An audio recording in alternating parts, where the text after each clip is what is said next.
So, my name is Veronica, and here's my testimony. Just gonna sit it down. I grew up most of my life with the root of rejection.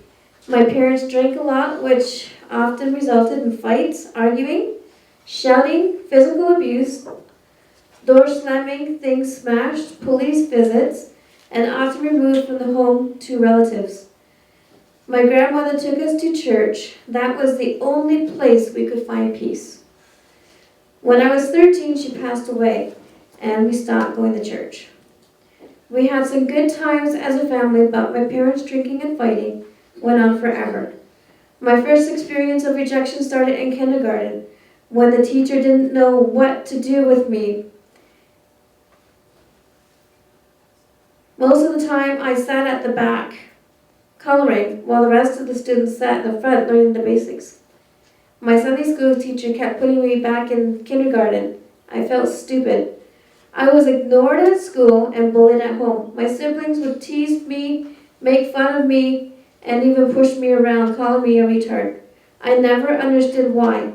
The root of rejection tormented me all my life. I felt worthless. I still felt rejection even in church, when people are supposed to love each other. The spirit of rejection almost destroyed me. I developed a fantasy-prone personality when I was a child, and it affected me throughout my life. Fantasy-prone personality was my escape from pain and trauma that I suffered as a child, going through family violence. When I was 19, I had a bad experience with a neighbor guy who stayed overnight at our place. He put his hand down my shirt while I was half asleep. I went into my room, I locked the door, and put the dresser in front of it. He grabbed a knife and tried to get in, but was unsuccessful, so he left. I was at age 20, some school friends came over to my first apartment while we were drinking, and I was almost murdered by a girl who despised me.